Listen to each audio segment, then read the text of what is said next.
E agora a gente entra nos sistemas aeróbios, e aqui basicamente a gente vai falar da oxidação dos substratos energéticos. E entenda, oxidação de glicose alática, oxidação de aminoácidos e a oxidação de lipídios.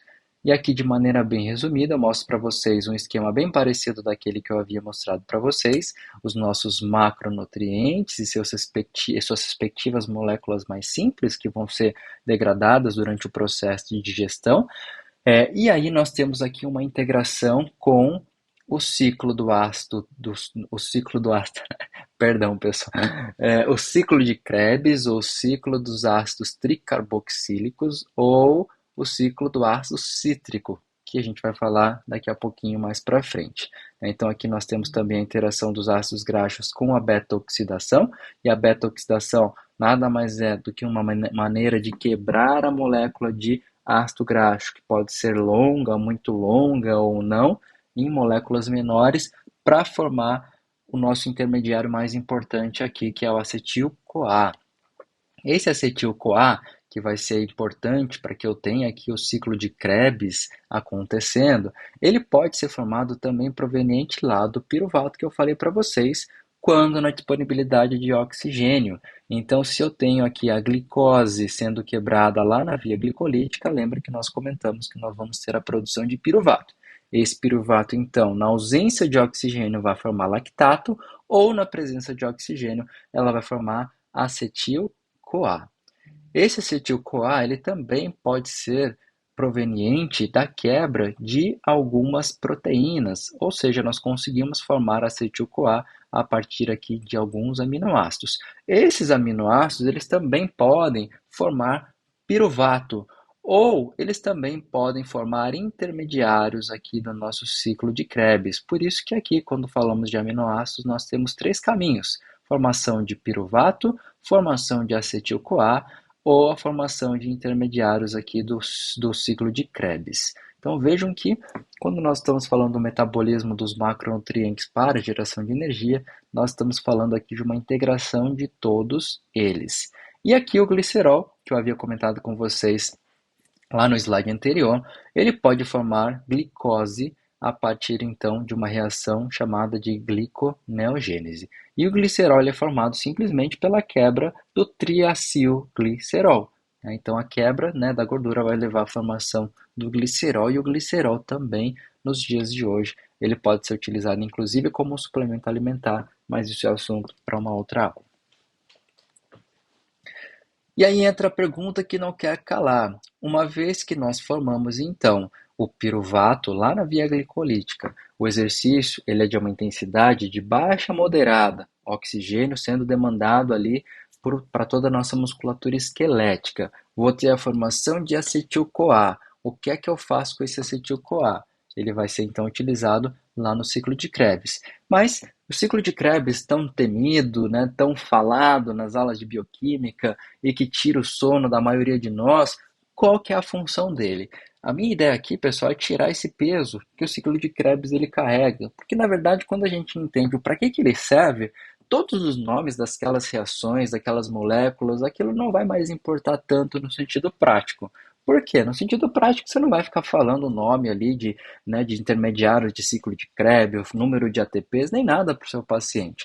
Mas você vai querer, né, explicar para ele o porquê que é importante ele se alimentar e como que o alimento ele interage com esse ciclo para que a gente consiga gerar energia, porque no fim das contas eu acho que é isso que importa mais. Então vamos entender um pouquinho mais sobre o ciclo de Krebs e qual que é a função dele. Então a gente comentou aqui dos nossos sistemas aeróbios, formação de piruvato, consequentemente da molécula de acetil-CoA. Essa molécula de acetil-CoA ela vai ser importante então para que eu tenha o ciclo de Krebs, né, funcionando, ou seja, para que eu tenha aqui produção de ATP, mas já vou dar um spoiler aqui que o ciclo de Krebs ele tem uma produção de ATP muito pequena. E aí nós vamos entender que, ainda que o ciclo de Krebs seja importante para gerar energia, basicamente ele é uma das etapas importantes para que de fato nós consigamos produzir energia de maneira eficiente lá na cadeia transportadora de elétrons. Aqui o que nós estamos fazendo, ou o que nós podemos entender, é que o ciclo de Krebs é um intermediário importante para que eu consiga produzir bastante ATP lá na frente, a partir então da oxidação dos meus substratos energéticos, ou seja, de comida, de macronutrientes. Então, por que que o ciclo de Krebs leva esse nome? Esse nome leva-se por conta do indivíduo que descobriu esse ciclo tão interessante que é o Sir Hans Krebs, né? Ele foi um bioquímico aí alemão, ganhador do prêmio Nobel ali na década de 50, ou seja, né, para descrever esse ciclo não foi qualquer um. E esse ciclo ele também pode ser chamado, como eu falei para vocês, de ciclo do ácido cítrico ou ciclo do ácido tricarboxílico. E esse aqui é o famoso senhor Krebs, né? Então, famoso, temido, amado, né? Você é quem vai depois julgar. Eu acho aqui uma pessoa, na verdade, extremamente incrível, inteligente para entender como que isso tudo funciona, não é mesmo? Então vamos entender um pouquinho melhor como é que funciona esse ciclo. Bom, aqui está o ciclo de Krebs e vocês podem encontrar outras, né, formas de se esquematizar isso. O que eu quero chamar a atenção para vocês é que nós estamos falando então lá no final da via glicolítica de duas moléculas de piruvato formadas, portanto nós estamos falando de duas voltas no ciclo de Krebs porque eu tenho a formação de duas moléculas de acetil-CoA. Trata-se de uma reação que vai acontecer em série, ou seja, entenda que a molécula de acetil-CoA ela vai, né, começar a reagir, na verdade, com o oxaloacetato, e esse oxaloacetato ele vai formar citrato, e aqui o ciclo começa. E quando eu falo para vocês que a degradação, né, de algumas proteínas podem formar alguns aminoácidos que vão entrar nos intermediários do ciclo de Krebs, nós estamos falando desses intermediários aqui, isocitrato, alfa-cetoglutarato, succinil-CoA, ou seja, eu não trouxe nessa aula, mas entendo que as proteínas elas podem entrar aqui no meio desse ciclo. Trata-se de um ciclo de 8 reações, onde eu tenho a formação de 3 NADH em um FAD, diferente da via glicolítica, que eu não tenho a presença do FADH, apenas dos NADs, e a produção de um GTP, que na realidade nós consideramos como ATP, é a mesma moeda. E também temos aqui a produção de CO2, ou seja, se vocês forem pensar, CO2 ele é exalado o tempo inteiro enquanto nós estamos aqui respirando. Toda vez que nós respiramos, ou seja, eu puxo ar, oxigênio, esse oxigênio vai ser utilizado pelas nossas células. Nós vamos produzir CO2 lá no nosso ciclo de Krebs e esse CO2 precisa voltar para o meio ambiente. Ou seja, a todo tempo nós estamos tendo resquícios aqui do ciclo de Krebs que está acontecendo também a todo momento, e isso é uma maneira aí, né, bem interessante talvez de enxergar como que as coisas elas se aplicam no nosso dia a dia. E a função, no fim das contas, mais importante do ciclo de Krebs é gerar átomos de H+, que vão ser encaminhados lá para a cadeia transportadora de elétrons.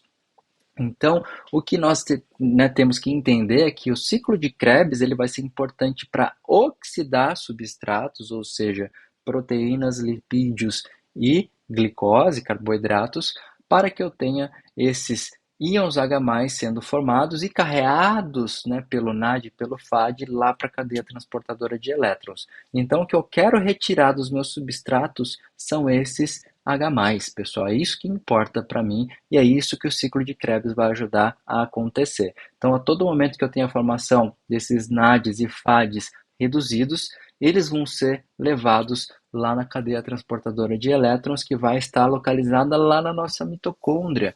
E é por isso que a mitocôndria ela é uma organela extremamente importante para a geração de energia. E aí a gente vai entender um pouquinho melhor em mais detalhes como que isso funciona.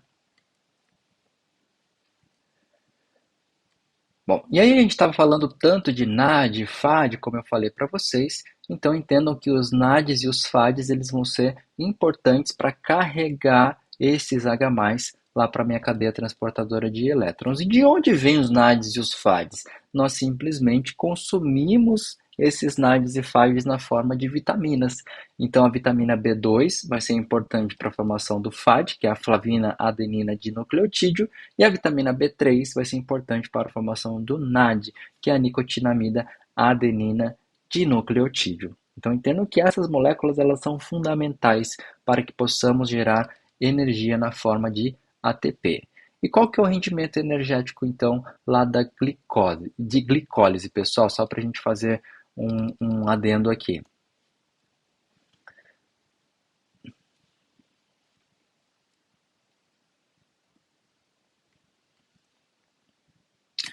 E qual que é o rendimento energético, então, dessa via, tá? Da glicólise alática, pessoal. Agora a gente não está falando mais da formação de lactato, a gente está considerando a via glicolítica mais o ciclo de Krebs, tudo bem? Nesse saldo aqui final, então, nós vamos ter uma produção total de 30 ATPs. Por quê? No ciclo de Krebs, mais considerando a via glicolítica, nós teremos aqui o total de 10 NADH, um total de 2 FAD-H2, por conta do ciclo de Krebs. Eu falei para vocês que durante a via glicolítica nós não temos a utilização aqui de FAD. E por que 2? Porque lembre-se, são duas voltas e a produção de 2 GTPs. Na realidade é 1, mas como são duas voltas, consideramos 2 também, totalizando aqui 30 ATPs. Cada molécula de NAD nos fornece um total de 2,5 ATPs e cada molécula de FAD nos fornece um total de 1,5 ATP. Existe uma explicação do porquê esse número, mas já entendo que isso é uma regra. Sempre iremos considerar essa constante aqui para o cálculo final e o saldo final de ATP. Considerando aqui a glicólise, nós temos, como eu falei para vocês, um saldo final de 2 ATPs, totalizando então entre glicólise e ciclo de Krebs um total aqui de 32 ATPs. E se, volta um pouquinho. E se formos considerar na realidade a via glicolítica acontecendo não a nível de glicose, mas a nível de glicogênio, nós teríamos a produção de mais um ATP, e, portanto, o total seriam de 33 ATPs. Aqui está um resumo, basicamente também do que eu comentei com vocês. Aqui nós temos em verde a via glicolítica, formando então 2 piruvatos, e a quantidade de ATPs formados, então a partir do NADH mais H. Aqui nós temos abaixo o ciclo de Krebs, considerando a formação de 2-acetil-CoA proveniente dos 2 piruvatos e a presença de oxigênio, e o total de NADs e FADs e GTP, que vai totalizar então um total de 32 moléculas que eu falei para vocês agora há pouco, ok? Então, isso aqui basicamente é um resumo um pouco mais detalhado. E aí nós entramos, pessoal, na cadeia transportadora de elétrons, e aqui é que entra, né, na verdade, o grande finale da produção de ATP. Então, aqui está um esquema que eu espero que vocês consigam, né, entender e que eu consiga explicar isso da melhor forma possível para vocês. Vamos partir do princípio que nós temos lá o ciclo de Krebs, como eu disse. O ciclo de Krebs está produzindo NADs e FADs carregados com H+, e esses NADs e FADs, então, eles vão pegar esses H+, que eles estão carregando, e eles vão transportar aqui para essa região da mitocôndria. Imaginem que aqui nós estamos dando um zoom na mitocôndria, e aqui nós temos então o espaço intermembrana, a membrana externa da mitocôndria, e aqui nós temos a matriz mitocondrial, ou seja, a parte mais interna da mitocôndria. Uma vez que nós temos aqui essas proteínas, esses transportadores, né, importantes para que esse processo aconteça, nós teremos aqui, por exemplo, o NADH mais H trazendo, né, esses H+, carregados, né, de maneira bastante, vamos dizer assim, energética, para que eles sejam então transportados lá para o espaço intermembrana, pessoal. E aqui, esse modelo é um modelo proposto por um cientista chamado Mitchell, a qual leva, né, o nome da teoria quimio-osmótica de Mitchell, justamente porque ela vai pensar, né, muito nesse princípio quimio-osmótico, e vocês vão entender o porquê. Basicamente, nós iremos levar então esses H+, que estão sendo carregados pelo NADH mais H, e utilizar algumas proteínas para fazer o transporte desse H+, lá para o espaço intermembrana que eu falei para vocês. Então, esse NAD ele fica oxidado, e esses 2 elétrons, então, eles vão ser carregados lá para cima no espaço intermembrana. Ou seja, a gente vai começar a jogar H+ aqui para esse espaço. Se nós estamos jogando H+ aqui para esse espaço intermembrana, significa que esse lado de cima vai apresentar um potencial elétrico diferente do que a matriz mitocondrial, a qual a gente vai ter, né, um potencial mais negativo. Outro ponto importante é que o oxigênio ao qual respiramos, ele vai ser importante para carrear, para puxar esse elétron que está carregado, de maneira que ele forme água lá no final. Por isso que falamos que o oxigênio é um aceptor final de elétrons. Vamos voltar aqui, ó. Justamente porque ele é quem vai puxar esses elétrons carregados, provenientes lá do NADH mais H, gerando então esse saldo aqui de H+, totalizando na verdade 10, né? 4 e 4 e 2. Ou seja, para que eu produza, no fim das contas, ATP, eu preciso, né, sempre deixar o meu espaço intermembrana positivo. Então, se eu tenho o meu espaço intermembrana positivo, eu tenho ADP presente ali, porque como eu falei para vocês, a gente está constantemente quebrando ATP em ADP, eu preciso arrumar alguma forma de regenerar, de sintetizar ATP a partir do que eu tenho aqui. Então, se eu tenho o espaço intermembrana carregado de maneira positiva, a célula ela vai utilizar esse potencial aqui para jogar tudo que está aqui em cima lá para baixo, ou seja, o que é positivo vai ser atraído pelo negativo. E isso vai ser muito importante para que eu consiga obter energia, para que eu produza esse ATP novamente, e eu vou precisar, na verdade, de uma proteína-chave ou de uma enzima-chave, que é essa daqui chamada ATP sintase.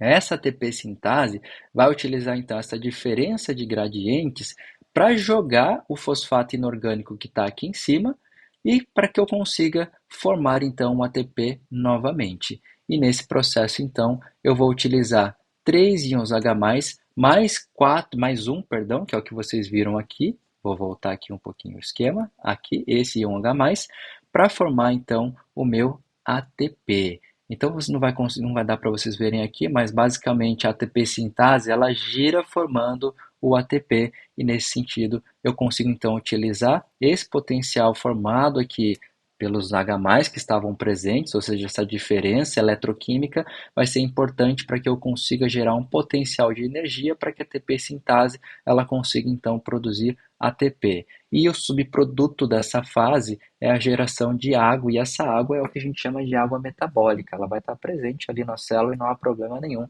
em relação a isso.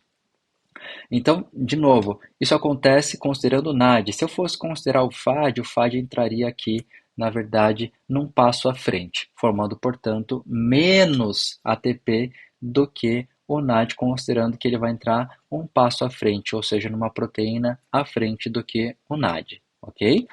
Então, basicamente, a ATP sintase ela vai ser super importante nesse processo. E fazendo uma analogia, para que talvez fique um pouco mais clara essa minha explicação, que eu não sei se ficou boa, entendo que toda aquela diferença de gradiente que nós vimos, ou seja, os íons H+, ficando ali no meu espaço intermembrana, criando um potencial que vai ser utilizado para gerar energia lá pela ATP sintase, imaginem uma hidrelétrica. A hidrelétrica ela vai usar a energia potencial da água que está lá em cima da barragem e que ao descer ela vai utilizar os geradores para produzir energia elétrica, né? Isso a gente vai considerar também a energia mecânica, né, de todos os equipamentos necessários ali do gerador, para que eu tenha, no fim das contas, a produção de energia elétrica. Entenda que na célula funciona basicamente da mesma coisa.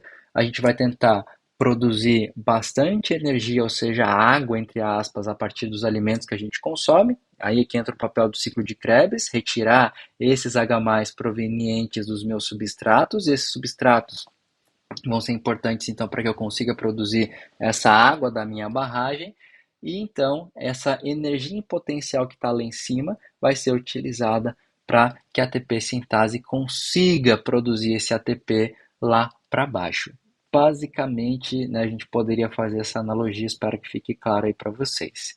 Bom, e aqui a gente tem o mesmo esquema que eu mostrei para vocês com os exercícios anaeróbios, como é que a gente pode considerar agora falando um pouquinho dos exercícios oxidativos. Bom, o exercício prolongado, então, e portanto que vai predominar o metabolismo oxidativo, a gente vai ter uma contribuição de energia parecida com essa. O sistema ATP-CP glicolítico agora eles não predominam, agora o que predomina vai ser a via glicolítica alática e a oxidação de gorduras. E por que não tem oxidação de proteínas aqui?